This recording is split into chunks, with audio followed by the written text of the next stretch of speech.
Assalamualaikum warahmatullahi wabarakatuh, teman-teman semua. Selamat datang kembali di channel Cerita Misa. Hari ini adalah episode ketiga kita di Cerita Misa. Cerita hari ini tentang aku bekerja tapi aku tetap seorang ibu saat kantor dan dapur sama sibuknya. Pekerjaan bagus, keluarga terurus, suami dan anak bahagia terus. Siapa sih yang gak mau begitu? Kita sebagai wanita pasti mengidamkan hal itu. Tapi siapa sangka, di balik semua itu ada seorang ibu yang sering menunda lelahnya demi memastikan semua berjalan baik. Ia bangun lebih pagi, tidur lebih larut, dan tetap tersenyum di tengah jadwal yang padat. Kadang ia menangis diam-diam, bukan karena dia lemah, tapi karena dia terlalu kuat dan tak ingin merepotkan siapa-siapa. Ia tidak sempurna, tapi ia berjuang sepenuh hati untuk keluarganya, untuk dirinya sendiri, dan untuk mimpi yang tak ingin ia kubur hanya karena status sebagai seorang ibu. Setelah aku ingat lagi, 10 tahun sudah aku bekerja di tempatku bekerja sekarang. Dari yang awalnya aku datang sendiri, tanpa kenal siapapun, jauh dari keluarga dan sanak saudara. Sekarang aku sudah jadi seorang ibu dengan 2 anak. Tempat kerja sudah jadi rumah kedua bagiku. Rekan-rekan kadang berganti. Banyak yang tak bertahan karena alasan masing-masing. Usia tempatku bekerja baru 11 tahun. Dan aku di sini sudah 10 tahun.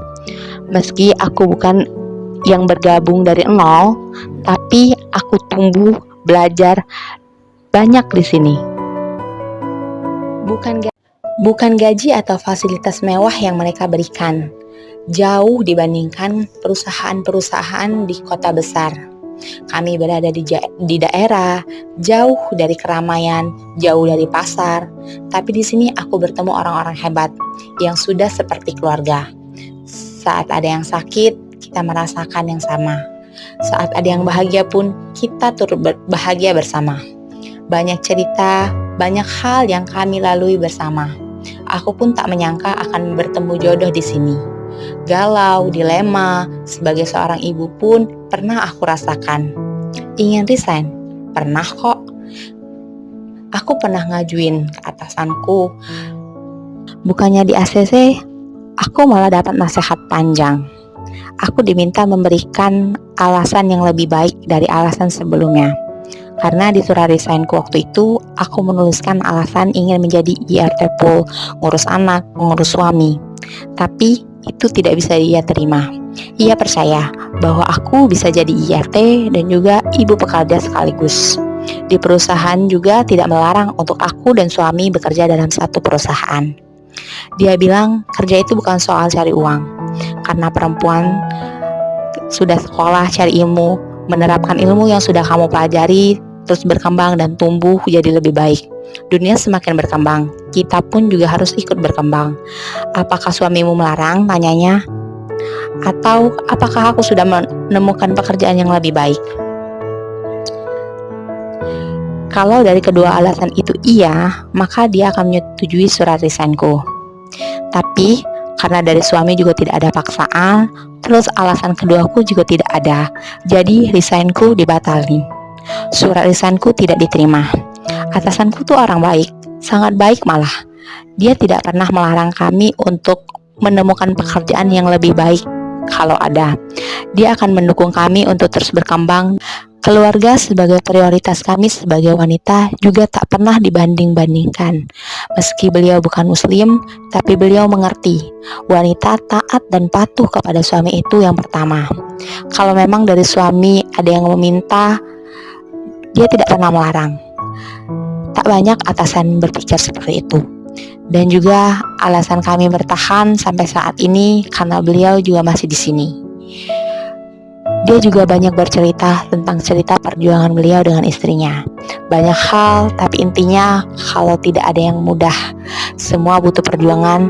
Selama pasangan kamu mau berjuang, maka tidak akan terasa sulit. Semua akan terasa ringan. Rencana awalku dulu kupikir tamat kuliah, kerja di tempat impian, menikmati masa muda, terus upgrade diri, temukan jodoh, menikah, punya anak, resign. Urus rumah, full jadi ibu rumah tangga, kejar akhirat lewat rumah, jadi istri soleha yang betah di rumah. Tapi, ternyata Allah hadirkan skenario berbeda. Dan setelah aku pikir-pikir lagi, aku mungkin tidak cocok jadi ART. Setelah merasakan cuti lahiran 3 bulan tanpa kerja, tanpa masuk kantor, rasanya wah sekali. Sibuknya kantor dan sibuknya rumah itu berbeda. Kadang kerja itu bisa jadi istirahatnya ibu dari semua pekerjaan rumah. Bukan soal capek badan, tapi capeknya tidak bisa diungkapkan dengan kata-kata. Meskipun sebenarnya untuk urusan pekerjaan, suamiku hanya mengharuskan aku urusan dapur, masak, itu wajib. Cuman untuk pekerjaan lainnya, kebanyakan sama-sama atau dia yang ngerjain. Tapi tetap saja, mental, pikiran, hati seorang IRT tidak bisa bohong. Aku ubah rencana hidupku. Mulai meriset ulang rencana, diskusi dengan suami, dan kita jalani bersama. Namanya juga manusia. Manusia boleh berencana, tapi Allah lah yang berkehendak. Kita boleh berencana, menyusun langkah dengan rapi, membayangkan masa depan dengan penuh harap, tapi akhirnya Allah yang menentukan segalanya. Kadang rencana kita meleset, tapi justru Allah ganti dengan sesuatu yang jauh lebih baik. Tugas kita adalah berusaha sebaik mungkin. Selebihnya serahkan kepada Allah dan yang paling tahu apa yang terbaik untuk kita. Karena rencana manusia bisa salah, tapi takdir Allah tak pernah keliru. Di rumah ini, aku bukan hanya ibu rumah tangga, tapi guru pertama, koki pertama, perawat tanpa jam kerja, dan teman terbaik untuk mereka yang kupanggil anak. Mereka bilang ibu pekerja itu terlalu sibuk, selalu jauh, dan terlalu egois. Tapi mereka tidak tahu bahwa di balik setiap pagi yang tergesa ada doa yang tak pernah putus. Di balik tangan yang lelah mengetik ada hati yang selalu terhubung dengan keluarganya. Menjadi ibu tidak berhenti saat aku keluar rumah. Menjadi ibu juga tidak berkurang saat aku mengejar mimpi. Aku bukan bekerja untuk nafkah, karena aku tahu Allah sudah cukupkan rezeki untuk kami dan tugas mencari nafkah itu adalah kewajiban suami. Tapi merasakan uang pemberian suami dengan hasil kita kerja sendiri itu berbeda. Uangnya mungkin tidak seberapa, tapi rasanya luar biasa. Karena di balik setiap lembar itu ada waktu yang dikorbankan, ada tenaga yang dicurahkan, dan ada doa yang tak pernah putus. Uang dari jerih payah sendiri mengajarkan nilai, bukan tentang membeli sesuatu, bukan hanya tentang membeli sesuatu, tapi tentang menghargai proses. Saat kita memberi dari hasil kita sendiri, ada rasa bangga yang tidak bisa dibeli.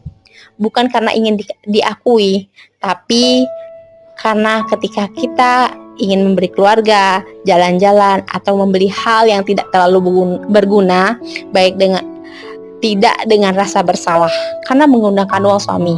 Dan uang suami bisa digunakan untuk hal-hal yang lebih bermanfaat agar lebih berkah. Dan dari situ tumbuh rasa percaya diri bahwa perempuan pun bisa bekerja, memberi, dan berarti. Dan untuk mengajarkan anak-anakku bahwa perempuan berhak berjuang, berhak bermimpi, berhak membuktikan bahwa cinta seorang ibu hadir dalam banyak bentuk.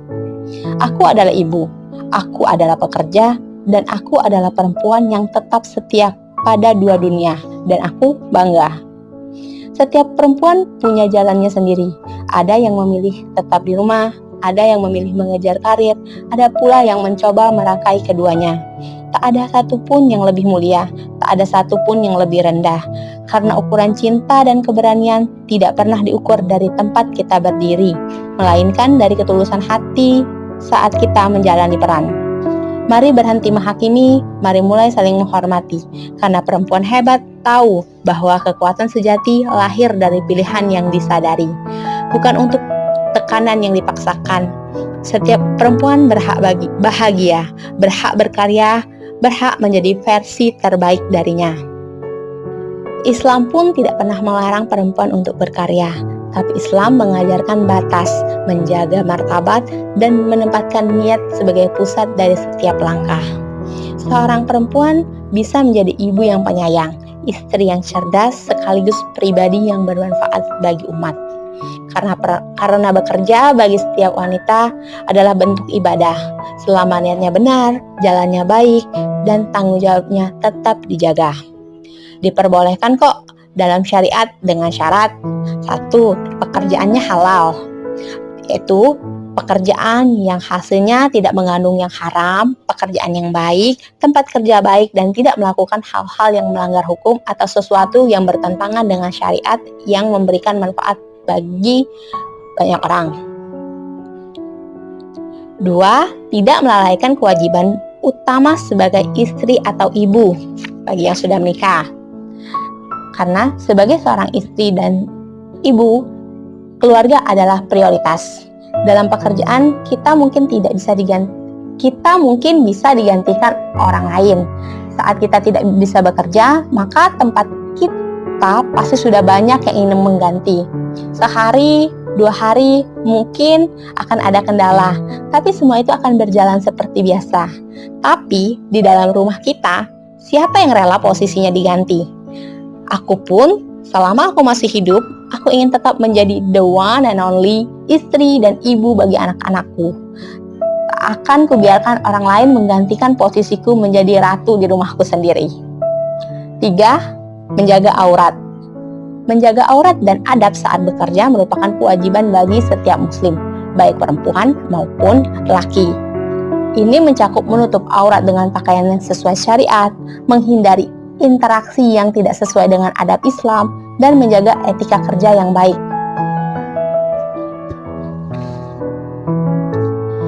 Menjaga aurat dan adab saat bekerja juga merupakan bentuk ibadah. Dengan menjaga aurat dan adab, seorang muslim dapat meningkatkan kualitas kerjanya, memperkuat imannya, dan memperoleh keberkahan dalam pekerjaannya. Bukan hanya saat bekerja, tapi setiap wanita yang keluar rumahnya hendaknya juga menjaga aurat dan adabnya. 4. Mendapat izin dari suami. Istri yang ingin bekerja diwajibkan mendapatkan izin dari suaminya.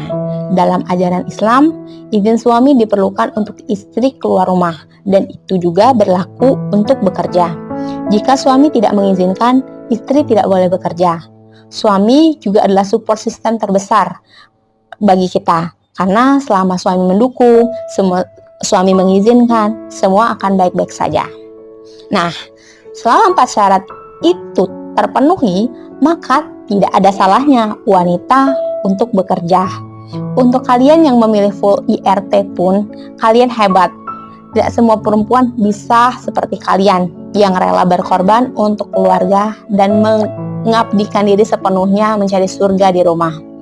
Apapun pilihan kita, jalanilah dengan sepenuh hati.